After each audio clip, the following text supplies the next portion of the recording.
Welcome,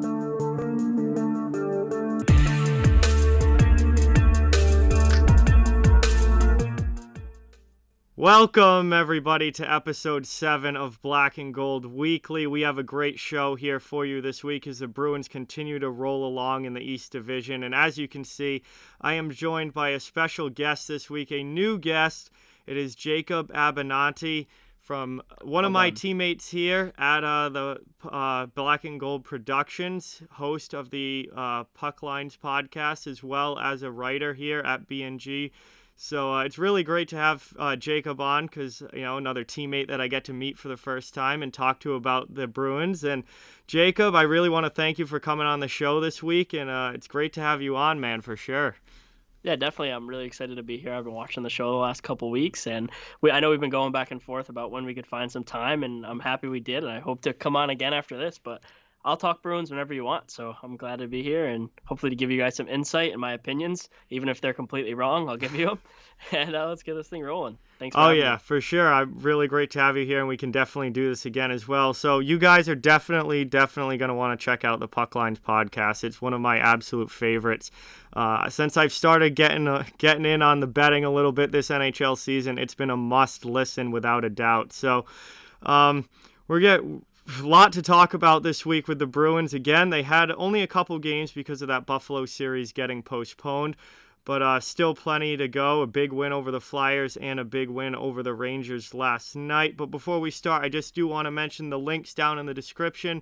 We have 3 links down there, one for Boston Bruins apparel, one for NHL apparel, and one for NCAA college apparel. Whatever you're looking for, shirts, hats, sweatshirts, jerseys, all sorts of accessories, all those things can be found for all different NHL and colleges down in the description. So please, guys, check those out if you're in the market for any of that. It would be greatly appreciated. But let's get into it. Looking at this past week, first game from since we last had a show was against the Philadelphia Flyers on February 5th, which feels like kind of a while ago now. But the Bruins came out of that game with a 2-1 victory, and it was another good showing.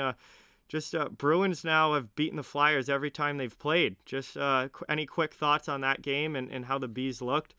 Yeah, so coming into the season, I saw the Flyers really as our biggest threat within the division. Mm-hmm. It really came down to Holtby being gone in Washington. That's what pushed me to that decision. But I was honestly scared of the Flyers. I thought the Flyers might take the top of the division. I don't think that anymore. The Bees have came out, they've looked good, and even when the Flyers have gotten up on us, we've came back, we've rolled in and taken the lead back. I think the Flyers play a very loose style of hockey, and the Bruins, it works well with us. And I like our matchups against them. I hope we don't lose. Yeah, they look pretty good. Absolutely. It would be, imagine 8 games against Philadelphia and we win them all. That would be an unreal season for sure. And I agree with you about the Flyers playing a very loose style. There's talent on that team. There's very good talent on that team, but defensively in particular, they are very lax with the puck in the defensive zone. They're very just lax defensively in general. I think when you have a quick strike offense, particularly the top 6 that the Bruins have, where they can take that puck away and put it in the back of your net real quick. And that, I think, matches up well with the Flyers' loose kind of play that we've seen from them this year.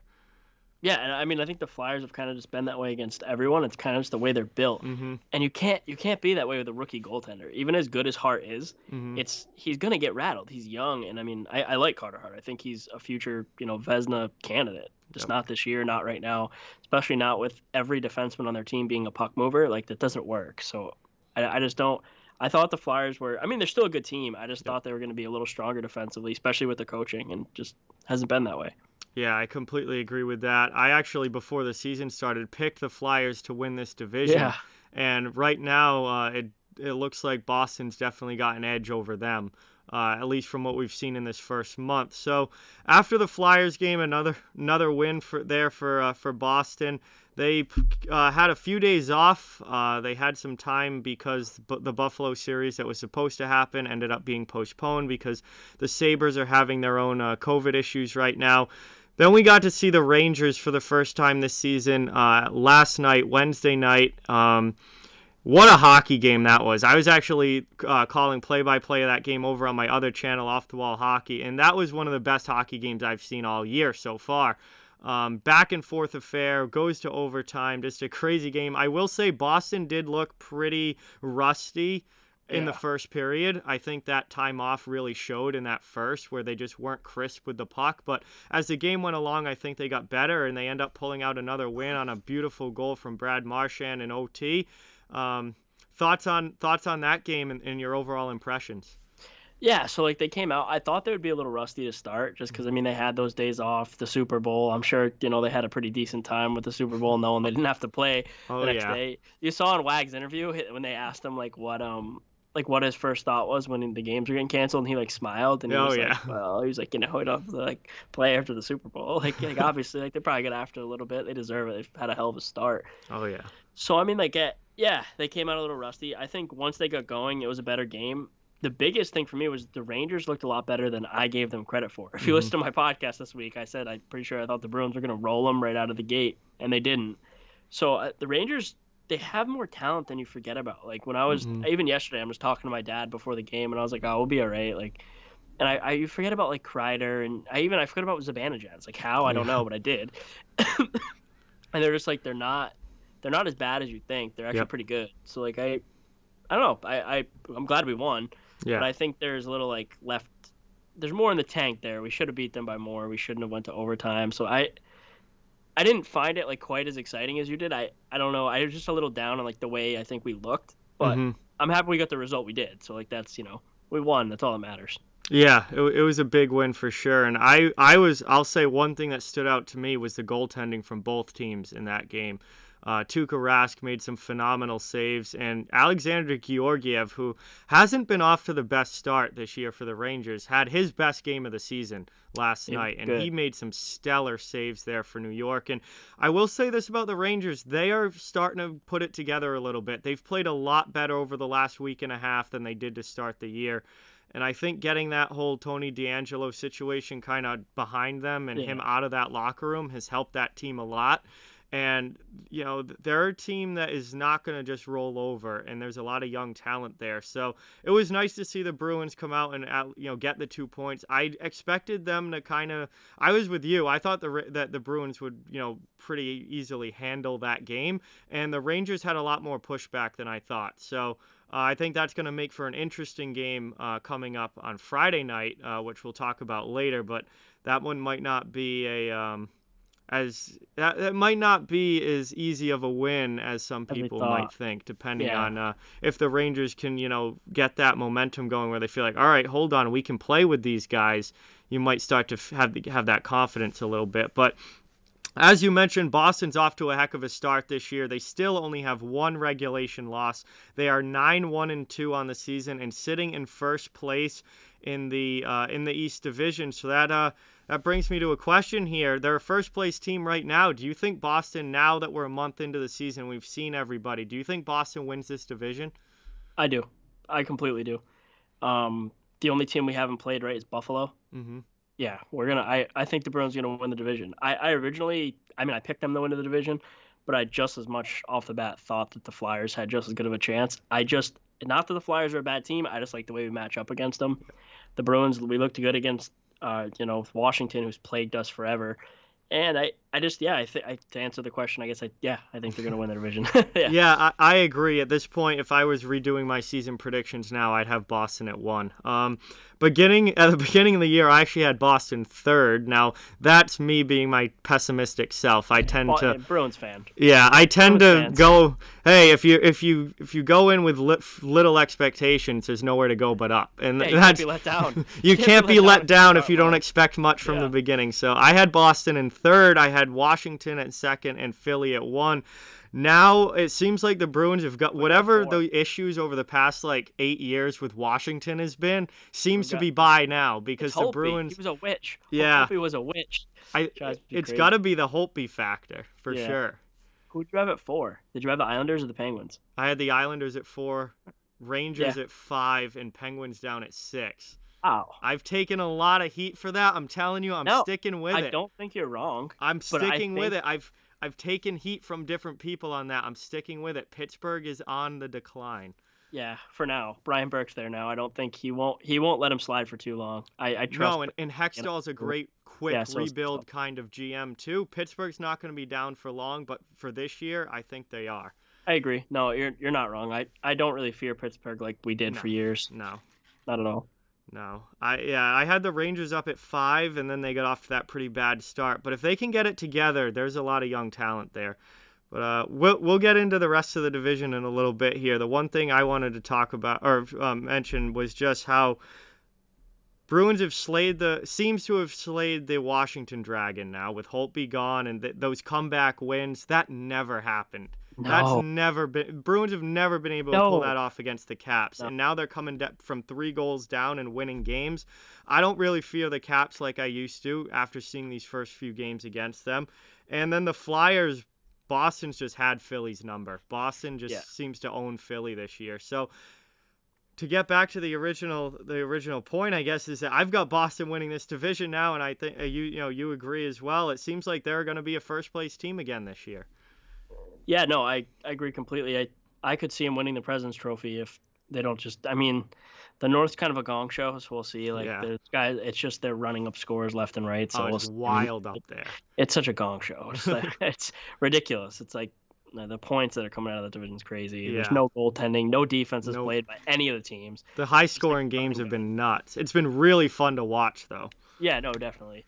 That alone is worth the price of the what is it, NHL TV? Yeah.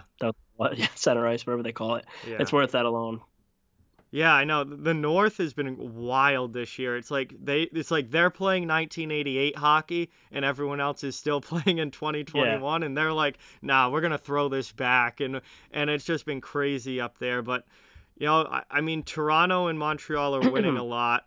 Tampa Bay, I think, is always going to be in that discussion for President's Trophy just because that lineup is so stacked. And they're steamrolling opponents already this year. But Boston's got to be there. I wasn't expecting the Bruins to be this good heading into the season. I'm happily surprised. They look like they're right up there with one of the top 5 teams in the league again. Yeah, no. So going into the season, we looked at the defense, and obviously I was like, yeah, this probably isn't going to work. This might not work. Yep. This might take some time. But I mean, obviously Sweeney knew something that we didn't. That's why he gets paid and we don't. Yeah, exactly. Yeah, he knew something that we didn't know, and they've looked great. They're actually the least of my concerns, which I didn't think about at all. I mean, really, if you look through this Bruins roster and you're finding big problems, you're looking for them because they're not as bad as we make them out to be. Would I like another top 6 forward to be on Krejci's right or left, whatever? Just give him someone. Yeah. Yeah, I would. But you know what, Richie and I guess Smith right now, they're doing fine. I think DeBrusk is going to earn his way back into that. He played a hell of a game last night. Oh yeah. Yeah, I mean, this team, again, they look good from top to bottom. So yeah, absolutely. And one of my biggest questions heading into this year was that young defense and then the penalty kill without Chara, and they're top 5 in the league in goals against per game. They've got the second best penalty kill in the league, so I guess those questions have been answered. They're just finding ways, even with an average age on that defense. I mean, if you take Kevin Miller out of that D-core, everybody's 25 or younger for them, and they're still just playing phenomenal hockey defensively. And I think Lauzon has really come into his own over the past couple weeks. He looked a little over his head for the first few games, but now he's gotten comfortable and he's looked phenomenal. Zaboral's been solid all season. McAvoy looks like a Norris contender right now. Yep, that was my pick. If you guys listen to the Puck Lines podcast, our futures episode, Yep. I gave McAvoy as a long shot pick for the Norris. He's literally 1 point off being a point per game. He's been a shutdown defenseman. And I actually think, as much as I thought Lauzon was going to hold him back, he hasn't at all. There are times where Chucky makes a mistake and Lozie's there with a stick lift hitting to the boards, puck out of the zone. So, he's been awesome. I love that pairing. I love the decor right now. Yeah, and absolutely. And I think Lauzon is actually a really his style of play is a really good partner for Charlie McAvoy because Lausanne is not going to really, give you a ton offensively. He's not going to score a lot of goals. He's not going to jump up into the play very often, but he's always going to be very responsible and solid in his own end. And that allows McAvoy, I think, the freedom to kind of jump up into the play because he knows that Lauzon's going to be back there covering for him. If a turnover happens, if he loses the puck in the neutral zone, Lauzon's there. He's not going to let anybody behind him, and that just gives McAvoy more freedom to really expand on his offensive side of the game, which he's done this season. And McAvoy's point pace right now is way higher than we've seen at any point so far in his career. And I think having a defensive-minded guy like Lauzon next to him is really helping allow that to happen. Yeah, no, I agree completely. And the thing with Lauzon, I think as he comes into his own, as much as he's gonna be kind of a shutdown guy, if you look at his numbers his last year in juniors, like he was an offensive defenseman. Yep. He does have the ability to wield the puck and he has the ability to score. I think we're not gonna see that as much this year, but I think down the line, like that could be our number one pairing for a while with Grizzy and Carlo number two. And it's like, yeah, the second core, that new core that's starting to roll in that we were really, I mean, like as Bruins fans, I think I can get off your vibe. You were probably pessimistic too. I was like, yeah, we have a couple years left and we're going to suck. But like, I don't really think that anymore. I'm like, the more I see it, you see Frederick, you see flashes from Studnicka. We'll get into Senyshyn later because I don't exactly agree with your takes on him. But still, like, yeah, I think that like the younger core is going to push in and be something. Yeah, no, I'm with you on that. I think that he or that these young guys are gonna kind of be able to bridge that gap, and like where we see a lot of times where teams that are good for a long time, they really fall off a cliff. Like when their time being good is over, like they're done, and they have to go through the full rebuild process, and it's really a start from scratch. And I don't think we're gonna see that with the Bruins. I think they've been able to maintain, being a top team in the league, maintain this core group, but at the same time infuse enough young talent into this lineup to where they may not be, a President's Trophy team every single year, but I don't think you're ever going to see that fall off of a complete cliff like you have with some other teams like Chicago comes to mind, where once they got into cap trouble, that was it. I don't think the Bruins should continue to be a playoff level team just because they do have these young guys who are playing, fairly well and are moving on into the lineup. And if Lauzon, right now he's obviously, first, full year playing a lot of minutes at the NHL level. So he's in there trying not to make a mistake. He just, doesn't want to be the guy that holds that pairing back. When he gets some more confidence and he gets some more experience under his belt, his offensive game could certainly go up a level or two as well as he gets more comfortable and his game picks up at the NHL level. So I really do like the future of this team, just as much as I like the present. Yeah, no, I agree with everything you just said. I do have one question for you. Yep. I've seen your takes on Twitter kind of with Senyshyn, like not that you don't think he'd be a good I do not like him. Yeah, no, I get it. But, like, because obviously, like, where he was drafted, he should be producing at a high NHL level right now. I do think the Bruins were wrong in that pick over, the guys we see. I don't even want to say his name, Barzal. Yes. Yeah. Yes. Like, I get it. But I actually so I agree with you in Providence. I mean, obviously, we both live close to the dunk. Yeah. We go to games. He leaves me wanting more every time. He's very talented. You can see it. Yes, he has the skills. He doesn't dominate the way he should. But his couple games last year at the NHL level, he looked pretty good. And then he got hurt, and we never got to see it again. Do you don't agree with that? If you don't, that's fine. No, I mean, I see that there's definitely potential there, right? There's the skill set is there, the skating ability is there. There's definitely potential there, but I don't see.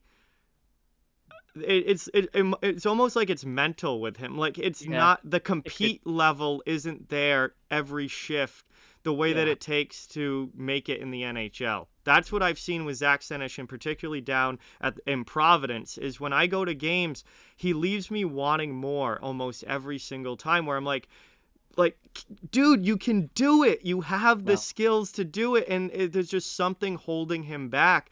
And I don't know what it is. I don't know if it's mental or what the problem is, but every time I'm like, he has the ability, he has the skill set, and he just doesn't he hasn't put it all together. And I like to compare DeBrusk and Senyshyn because they both were playing That's in fair. Providence That's fair. Yeah. around the same time. And when I saw DeBrusk in Providence before he got called up, like I immediately was able to look at him and say that kid's going to be an NHL player. That Yeah. kid's going to the NHL. He's got the compete factor. He drives the net. He has the speed. He obviously has a pretty decent shot that he can Yeah. when he gets it off in space. I mean, the kid can snipe.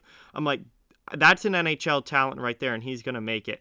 When I watch Zach Senyshyn, I don't go, that's an NHL player. No. It's just like, it's an eye test gut thing where I look at DeBrusk and I'm like, he was going to the NHL, and I looked at Senyshyn and I said, something just isn't quite right there. Yeah, it's a fair point. I guess I think, for a lot of the flash. Like, he makes the nice move, he drives wide, burning everyone, and then he stays wide. Yeah, and he, like... I get, so, like, as you were saying that, I was just imagining myself sitting at the dunk, and I'm like, oh, nice move, and then, oh, he's wide. Oh, he never got into the front of the net. Shit, Yeah. we get a shot off. We got a shot off the apron. I do get that. But I guess, like, I actually kind of agree with you in regard. I thought you more didn't think he had the skills. But No, he has the skills. It's just like someone needs to connect the two wires. Yes, that's what it is DeBrusk, with Senyshyn, is those and I wires get need what you to mean, connect. because DeBrusk in Providence, I remember him just coming down and just that shot, and I was like, ooh, we have something here. Yeah, And we absolutely. do. I like everyone being negative on DeBrusk. You saw he played last night. He was the best player on the ice. Like, just Yeah, he played great last night. let him get healthy and get the rust off. He just was living in the COVID world and had to come play hockey. Like, let's just.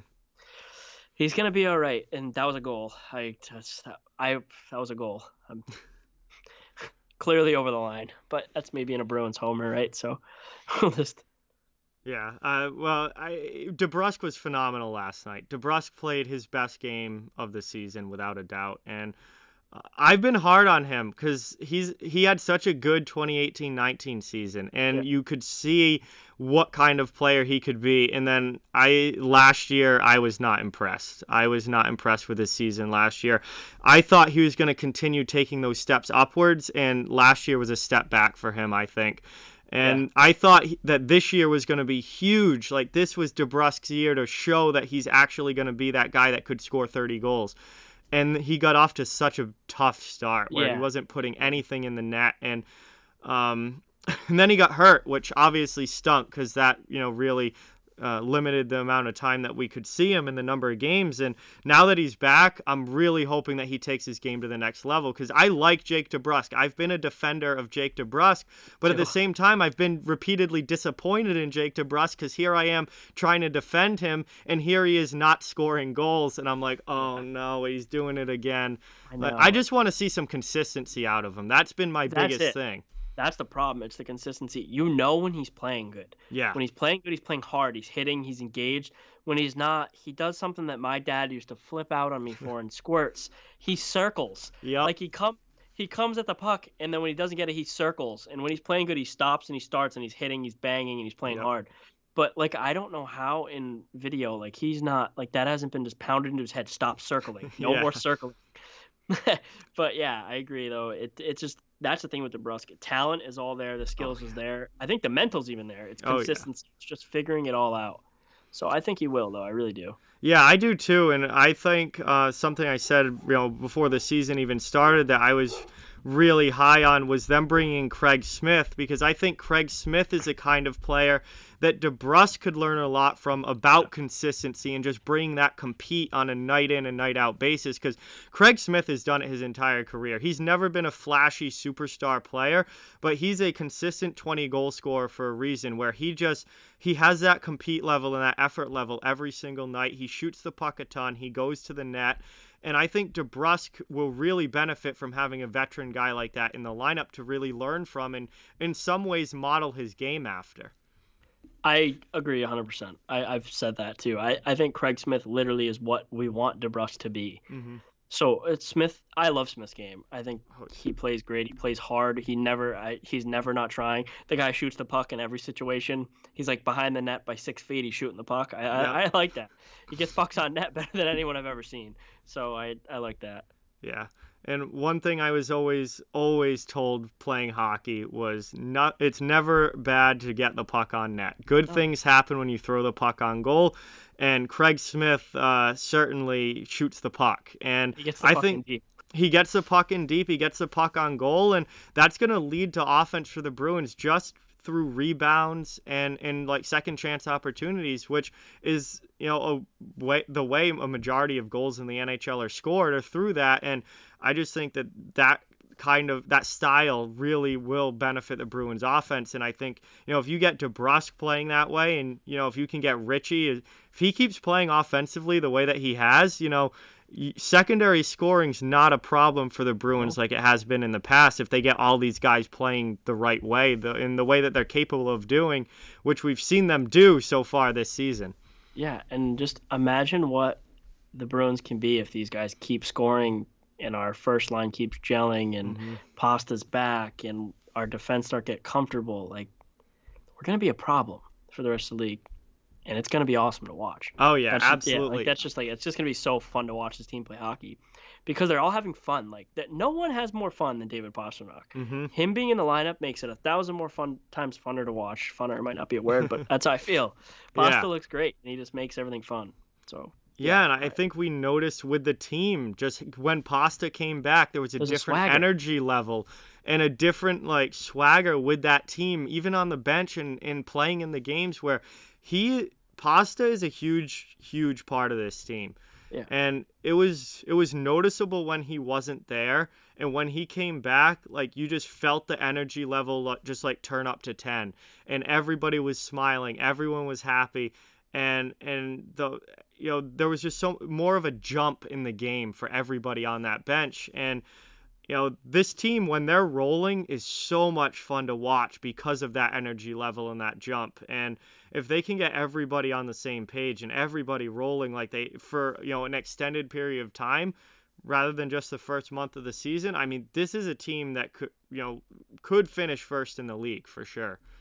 Yeah, definitely. I mean, think about in our lifetimes. We're both 24. We've never had a player like Pasta, like with just that ability to score goals. I mean, point-wise, obviously Marchand's there.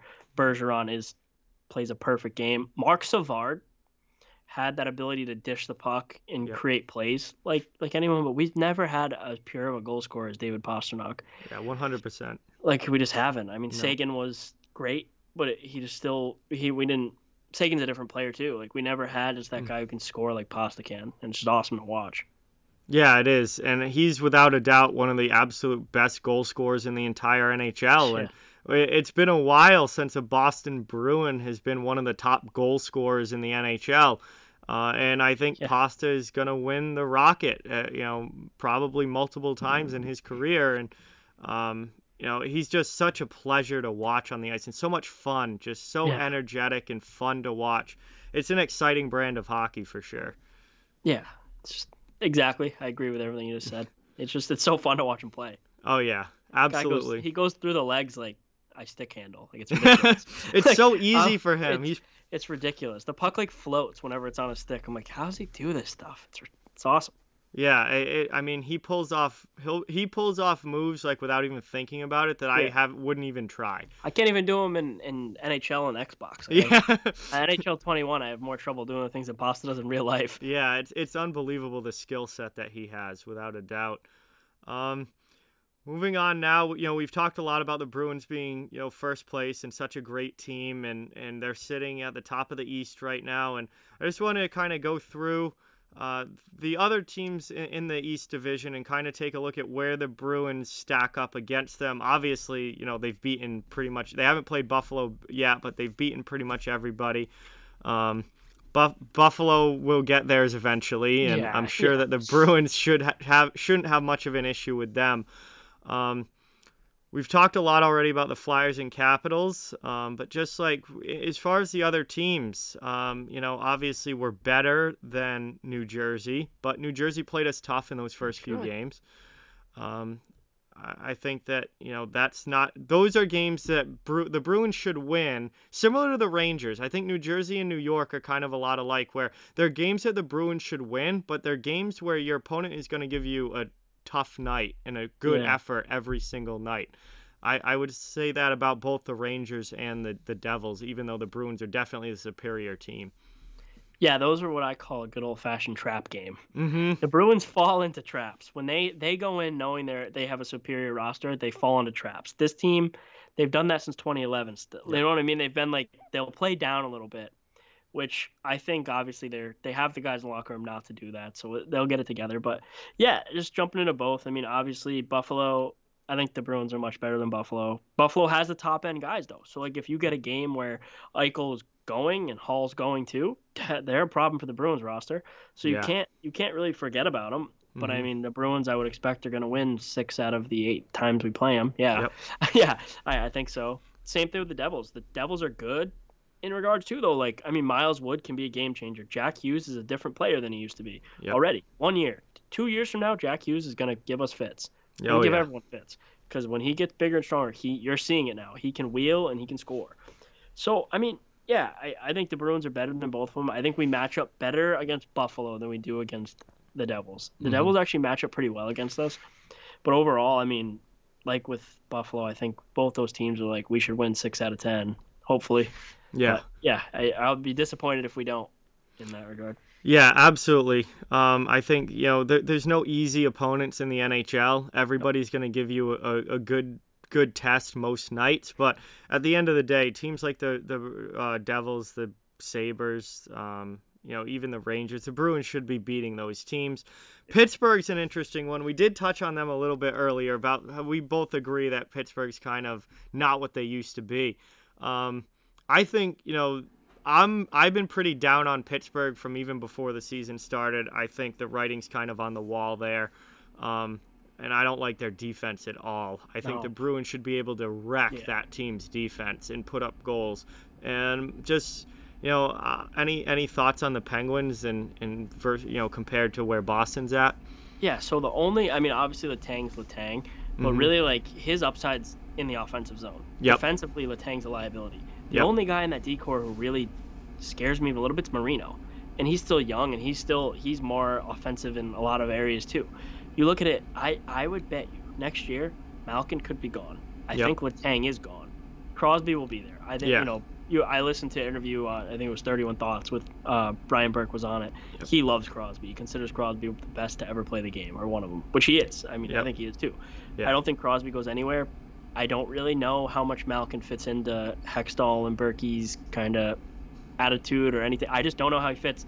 I mean, if you've ever heard people talking about Malkin, like not knowing his teammates' names, things like that, Yeah. like just like the whole like 10-year Super League attitude, Yep. I don't know how much that meshes with the future of this Penguins team. But I think this team looks completely different next year. I don't think they'll be good even next year. The year after that, though, Penguins will be back. I don't think it'll take them more than 2 seasons to get them back. Jari hasn't been great. The No. defense hasn't been great. The offense is kind of a 1.5 line offense. I can't even name players in their bottom 6. Yeah. And that's the there were players playing and I was like, who is that? And I don't do that much in games. So yeah, I agree with you. I am actually in a weird way less scared of the Penguins in times than I am of like the Rangers. Yeah. After watching them play the Rangers played them tougher than Yep. the Penguins did, even though we had the 3-0 in overtime where they didn't get a shot off. Yeah. But yeah, Yeah. like I don't know. The Penguins I've been always feared because of Gino and Sid, but it's just they're different now. Everyone's getting older, and the only player who looks timeless is Patrice Bergeron. Yeah. No, I absolutely agree. I think, Pittsburgh, their core is certainly getting older, and they because they've been so good for so long, they don't have that young infusion of talent coming up. And I think that it's going to take a couple years to really get that back. But if anyone can do it, it's Ron Hextall. He's responsible for the Flyers being the team that they are, because his drafting has been absolutely unbelievable in his time as an NHL GM. And if you think of all of those young players on the Flyers who are having significant impacts now, Sanheim, Myers, Konechny, Farabee, all those guys were Carter So Hart many. in goal. Yes, so many of them. They're all Hextall draft picks. Yeah. So I feel like he's the guy. If the Penguins are going to turn it around quickly, Hextall's the guy to do it. But I think there's going to be a couple years here where the Penguins aren't very good, because there has to be for them to get those draft picks and get that young talent in there. It's funny you brought up Malkin. Malkin's contract's up at the end of next season. next year. I don't see him being a Penguin beyond that. He might be moved even before that, but he has a no movement clause. I don't know if he would waive that. But he's been horrible this year. Yeah, yeah. He's been He looks terrible. so lazy. I'm like, you like watch Malkin play. Do you remember like you obviously do Yeah. the Malkin who absolutely took over games? The dominant Evgeny Malkin that The wants people to who- play hockey. Yes, like there were games where he looked better than everyone by so far. I pose a question to you: when that contract runs up, do you think Malkin still plays in the NHL, No. or is he's gonna be in the K? I think he's going back to Russia. Yeah, he's gonna be in the KHL. Yep. Smiling, being a celebrity, and Yep. I mean, Malkin's gonna go back there, and it's gonna be like Jesus is coming home. I mean, he's second to only Ovi, really. I feel like for them. So, yeah, I agree. I don't even know if we see Malkin unless he goes and plays unless he ends up in Dallas with Radulov, or he's going to Washington to play with Ovechkin, which I don't see either of those happening. Him and Ovechkin haven't always gotten along. Oh no, they really haven't. I know. No. I think he's going back to Russia at the end of this contract. I really do. What I've seen from Evgeny Malkin this season is a guy that is really disinterested. Yeah. And he's done that at different points in his career where he's gone up and down. But Evgeny Malkin is such a good player. He has the talent to be a dominant player. But sometimes when he's not mentally checked in, it's over. He just doesn't even belong on the ice. And I can tell you this, Brian Burke and Ron Hextall are not going to put up with that, which is why I think that there's a chance Malkin could be gone before this contract even does run up, because those two are not going to put up with lack of effort like that.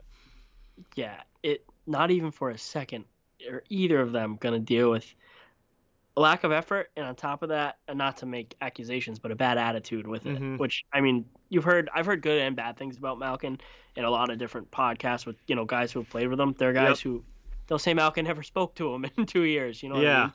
That does not fly with those guys. That's why they build good teams, though. That's why. It's I think, especially for Berkey, it's a lot about culture for him. Yep. He builds teams to have the correct culture. I mean, he built that Vancouver team that was a beast. He built the what am I thinking? The Ducks that won the Cup in 07. The Ducks that won the Cup. There we go. I'm Yep. like, I kept thinking Trevor Zegras, and I was like, this is wrong. He had nothing to do with that. Because whenever I think the Ducks, I think about how Zegras needs to get in that lineup, but we're not talking that division today. Oh yeah. That's ridiculous. Yeah, he built those teams. It's like he'll get them back, which isn't good for us, but we won't be. We won't be. I agree. I don't think it's going to take long for the Penguins, but there is going to be a couple years here where they're not very good, and I think this year is going to be one of them.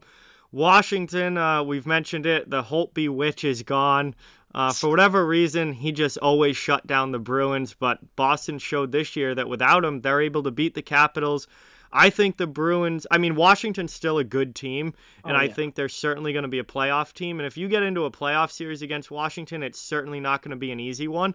That has 6 or 7 games written all over it, in my opinion. But I think Washington is a beatable team now for the Bruins. Do you agree? Yeah, I agree. I don't know about in 7 games, though. It's just hard because of how heavy they can be. Yeah.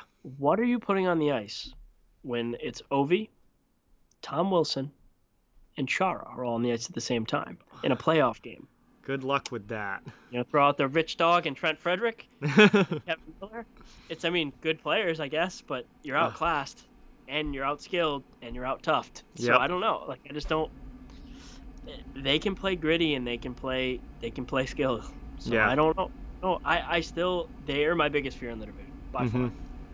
Can we beat them? Yeah, definitely.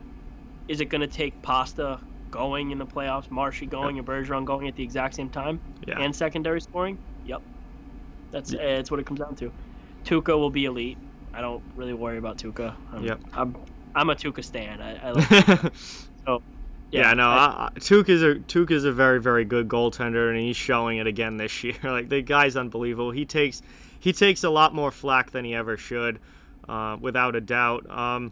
I think the Bruins could definitely beat the Capitals in a playoff series, but they would have to play about as good of a playoff series as we've seen them play to pull it off, because the Caps are always going to be a tough matchup for them. Yeah, definitely. They would have to play flawless, which they're completely capable of. I mean, they call them the perfection line, right? Yeah. I Yeah. hate that, but still, they can do it. So they just have to. But they know that. I don't. I mean, I think that out of any team they're gonna have to play in this division, they fear the Capitals the most. Yeah. I don't even know if they fear any other ones, to be honest. But there's definitely still there's guys in that locker room that are like, shit, I don't want to play them again. You know? Yeah. Yeah, for sure. Who haven't we talked about yet? The Flyers we've touched on earlier. We'll just touch on them again quickly. It just feels like the Bruins have the Flyers number. Like, Philly's a good team, but they play loose defensively. Boston eats them alive because of that. Their counterattack and their just ability to find those holes in the Flyers' defense. Until Philly really brings in kind of a shutdown type D-man, I think the Bruins are going to beat them, most of the time. I don't know if you agree with that or not, but just thoughts on the Bruins versus Flyers. It just seems like Boston just has it against them. Yeah. Like, I mean, as I said before, like going into the season, I didn't think we were gonna. Mm-hmm. But we do. Really, I mean, you have to worry about Hayes because he can take over. I mean, you have to worry about Giroux still. You have to worry about Voracek, but they're kind of older now. I mean, they're still good, but they're older. The young core on that team's pushing, but they're not quite there yet. So the Bruins are kind of able to catch them right in that middle zone and just beat them. Yep. I think we have them still for a couple years in that regard. But as we said, there's a lot of young studs on that team who are going to be coming. So like that, ours are coming too, though. Yeah. Bruins have good, they have better prospects, I think, in the Bruins system than people give them credit for in regard to like Beecher. I think that Curtis Hall will play a role in the future as a bottom six player. I think Beecher's a top six guy. Yep. I love what I'm seeing at a Mason Lowry. So we have reinforcements coming too. So I think even in the long run, we're going to be all right. But yeah, I like us against the Flyers. Yeah. Sorry, I get off track. No, it's fine. It's fine. We're here just chatting it up. And I agree. I think we have the Flyers. The one thing that could worry me, though, a little bit is Sean Couturier is good enough defensively where if he kind of ruins the party for Boston's top line and kind of takes that scoring away, I do worry a little bit about that, just because Couturier is a guy who's going to be mentioned, in the Selke conversation probably for the next 5 to 7 years. He's a shutdown center. And that does worry me a little bit. But at the end of the day, from what we've seen, Boston just has the Flyers number. And I think they're going to be able to, even if they do meet in the playoffs, Boston, I think, would pull that off. Yep. No, definitely. I think Bruins in 5. Calling it now. If they meet Bruins in 5, you guys we'll tweet it out or something. Yeah, you heard it here first. We'll bring that back up if they do meet in the playoffs. Yeah, Bruins in 5. Last team from the division we haven't talked about, and definitely an interesting team. Always a difficult matchup because they're so hard to play against, the New York Islanders. And we've only played the Islanders once this season. We lost that game 1-0. Classic Islanders game. Yeah. They do play again on Saturday, though, which we'll talk about in more detail in a little bit. Man, the Bruins should beat the Islanders, but the Islanders are one of those teams that's just always going to be there because they play that shutdown defensive style. They don't give up a lot of goals. And then they have, for my money, the best coach in the NHL behind the bench in Barry Trotz. And I am a huge Barry Trotz fan. I have been since his days back in Nashville. He took some of those Nashville teams and made them a lot better than they ever should have been with the roster that they had. He won a cup with the Capitals. Now he's in New York and took them to the Eastern Conference Final last year when really they probably shouldn't have made it that far. When Tavares left? Yeah. Barry Trotz made Ovechkin play defense. Yeah. Barry Trotz made Ovechkin play defense. He's the best coach in the NHL. I agree completely. Yeah. I like Bruce too. I mean, I like. Bruce Cassidy. Cassidy's phenomenal as well. He's a for great sure. Players coach, but his Barry Trotz's system has been and still is a winning system. Yep. So the game against the Islanders, right? It's boring. It's boring to watch. Yep. But it's great hockey. They're good. The Islanders scare me. They scare me too. Do I think the Bruins would beat them in the playoffs? Yeah, I do. Yeah. I think they wouldn't be able to handle the Bruins for 7 games. I think it'd probably go 6 or 7, though. Yeah. Oh, no, I agree. I think it would go deep, but I think we would pull it off in the end because we'd break through. Mm-hmm.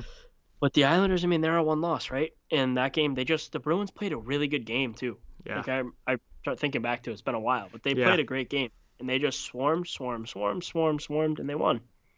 and that's Trotzy style hockey. So yeah, I mean, and the Islanders have guys like Barzell, they have Eberle, they have guys who can score. So Mm-hmm.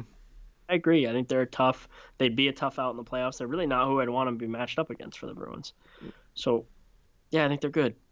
Yeah, I think I they're good. agree.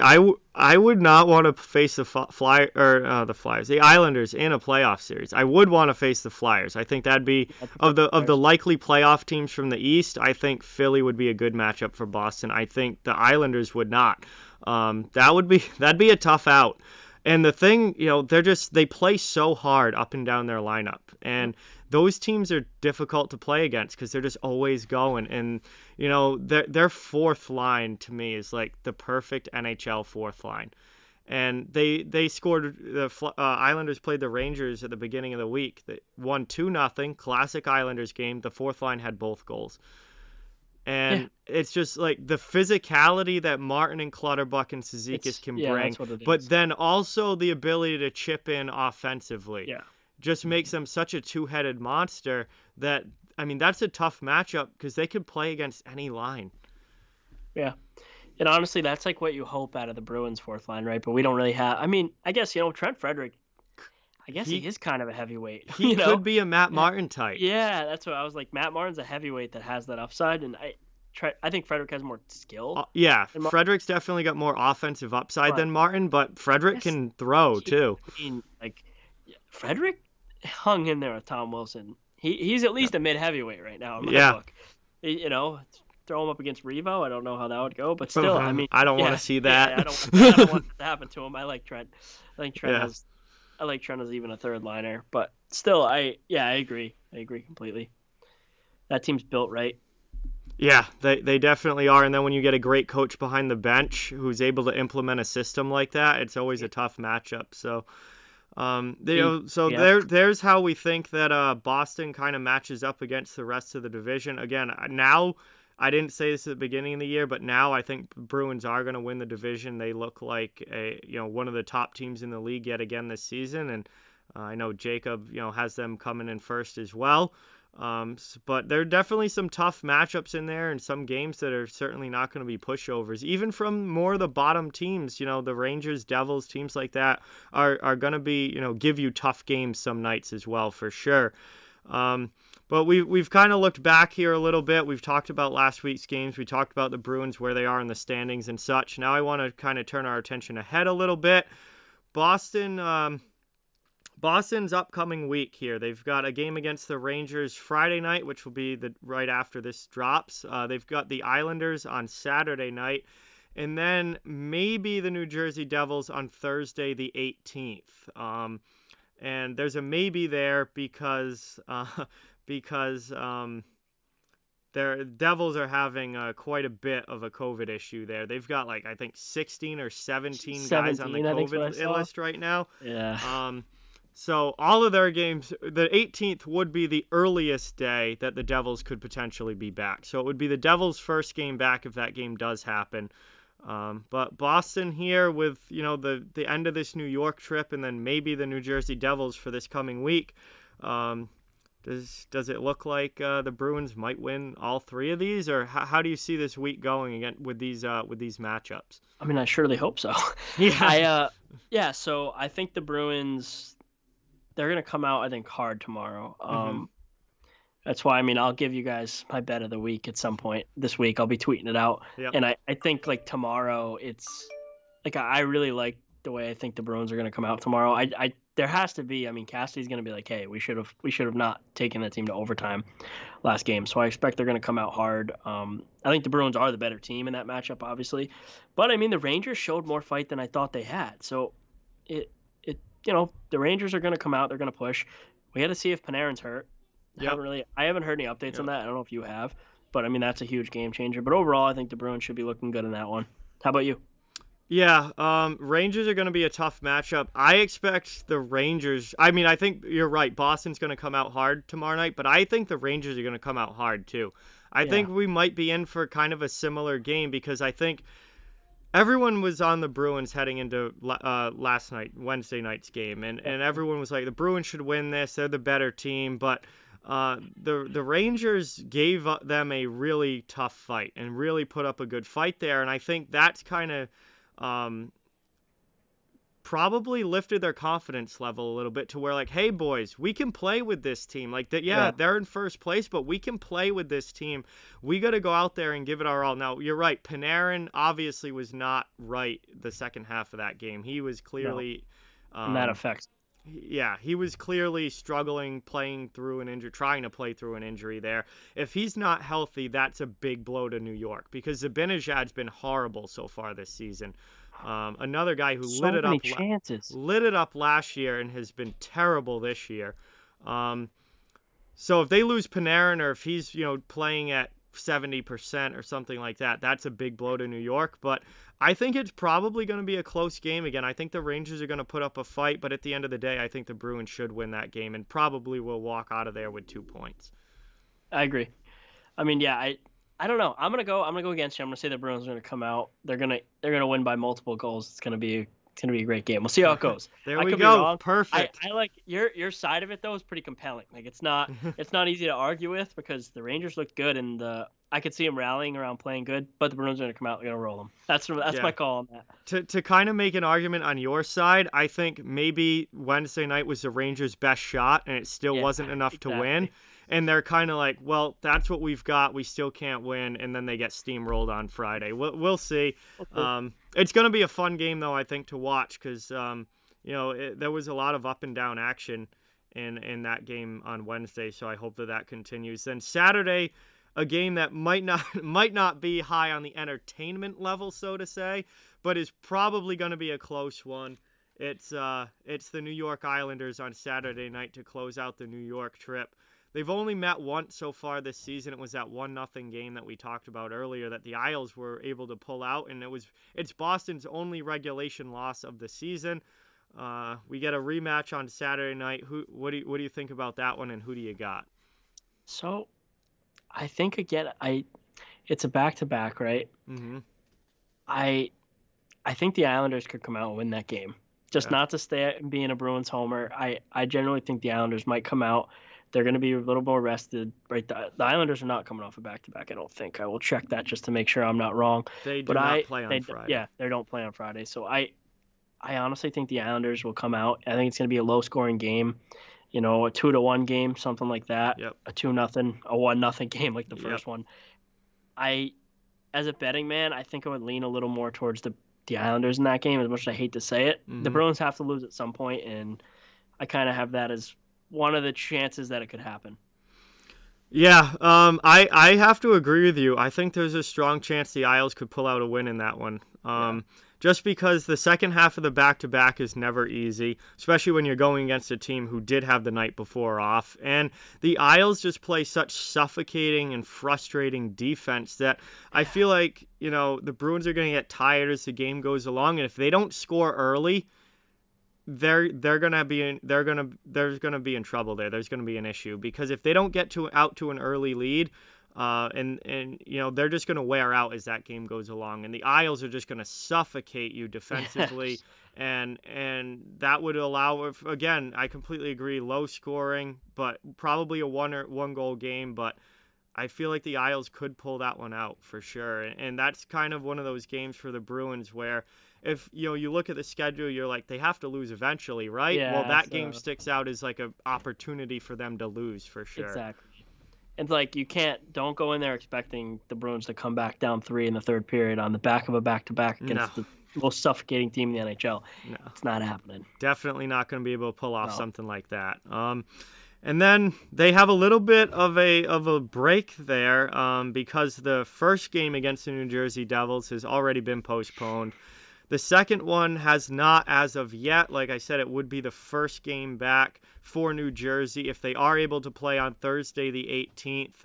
Assuming this game does happen, New Jersey played Boston tough at the beginning of the season. I have no idea what they would look like. Who would even be in the lineup if they do come back? This feels like Bruins should be able to take care of business there. Yeah, definitely. I think I actually think the Devils, when healthy, are a little bit of a problem for the Bruins we've talked about. But coming off, what are they going to have? They're going to have 70% of their lineup. They're all going to be rusty. They haven't even been around each other. They haven't played. The Bruins should win that game. That's it's far out for us even to talk on it, but I think we both agree, and I think you, the listeners and viewers, should agree. The Bruins will win that game. Yeah, they definitely should. That's a green light game. Yeah, for light it up. sure. I completely agree on that one. So one thing I did want to mention, though, is that if that game does not happen, which, again, we don't know, this is a day-by-day thing with COVID in the NHL, but if that game does not happen, the Bruins would go 7 straight days without a game because they would play the Islanders on Saturday, and then they would not play again until the following Sunday, which is supposed to be the outdoor game against the Flyers at Lake Tahoe. So Boston would go a full week without playing a hockey game if that Thursday Devils game does not happen.